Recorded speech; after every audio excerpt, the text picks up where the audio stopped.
ভাইজান উপস্থিত আছেন, আর এখানে উপবিষ্ট খাঁটি বাঙালি ভারতীয়দের দেখতে পাচ্ছি।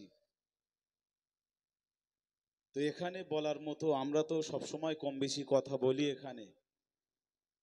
এখানে আমরা যারা উপস্থিত আছি, আমরা সবাই ভাইজানের কণ্ঠ থেকে কথা শোনার জন্য অপেক্ষায় আছি, তাই না?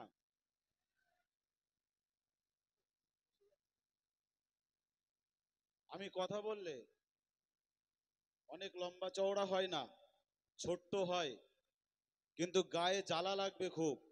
সহ্য করতে পারবেন? আমডাঙ্গায় 1 মিনিটের কথা বলে আমার বাড়িতে নোটিশ এসেছিল, সেই থেকে কথা বলা বন্ধ করে দিয়েছিলাম, অনেকে জানেন। তারপরে থেকে আর কথা বলিনি। আমি দেখলাম যে কথা বলে আমি একা মার খাচ্ছি, আর যারা শুনছে তারা তো সবাই চুপচাপ দেখছে দর্শকের মতো। সেই জন্য কথা বলতে বলতে নিজের থেকে স্টপ হয়ে গেলাম। আজকে যখন আপনাদেরকে এক জায়গায় পেলাম, আগামী দিন যদি আবারও আমার বাড়িতে নোটিশ আসে, আপনারা থাকবেন পাশে? মনে হয় না। এক ভাইজানের পাশে আমরা থাকতে পারলাম না, হ্যাঁ? আর আমাকে ভাইজানের চাইতেও বেশি ভালোবাসেন। সব চাইতে বড় একটা কথা বলবো, আমাদের প্রধানমন্ত্রী নরেন্দ্র মোদী তিনিই বলেছিলেন যে যদি বর্ডারে কোনো রকমের আক্রমণ হয়, তাহলে সমস্যাটা বর্ডারে নয়, সমস্যাটা দিল্লিতে। আজকের এই কথাটাই যদি ঘুরিয়ে বলা হয়, পেহেলগাঁওতে যদি কোনো সমস্যা হয়, সমস্যাটা পাকিস্তানের বর্ডারে নয়, সমস্যাটা দিল্লিতে। যতজন এখনো পর্যন্ত পাকিস্তানি চর ধরা পড়েছে, তাদের মধ্যে 100-র ভেতর 99টা আরএসএস দালাল এবং সংগঠন। আরএসএসটাই তারা করে, এই বিজেপি সংগঠনটাই তারা করে। কথা বুঝে আসছে না? আওয়াজ কোথায়? কথা ভুল বলছি?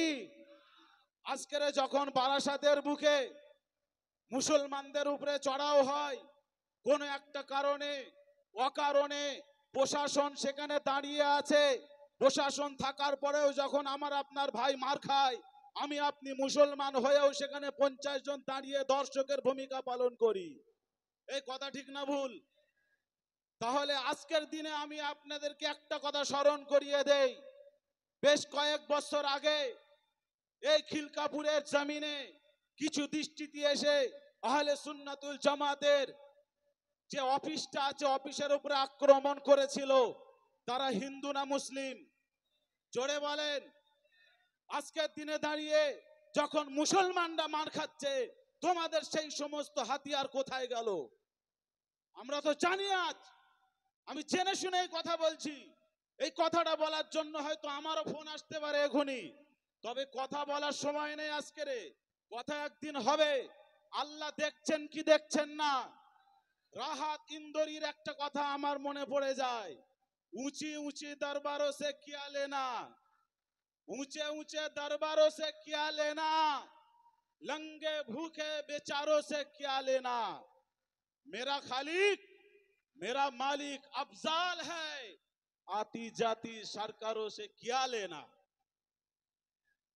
তাই আমি বক্তব্য দীর্ঘায়িত করলাম না। ভাইজান কথা বলবেন, আমার ভাইজানকে পাশে বসিয়ে কথা বলাটা আমার উচিত হচ্ছে না। সবাই ভালো থাকবেন। ভারতবর্ষ জিন্দাবাদ। আর একটা কথা বলে দেই, এই ভারতবর্ষের বুকে যত সম্পত্তি আছে, সবচাইতে বেশি সম্পত্তি সরকারের আন্ডারে আছে নাকি? ভারতীয় আমাদের প্রতিরক্ষার জন্য যত সম্পত্তি আছে, 2য় নম্বর সম্পত্তির জায়গায় দাঁড়িয়ে আছে ওয়াকফ সম্পত্তি। আজকে কেন তোমার চোখ লাগছে তুমি বুঝতে পারো না?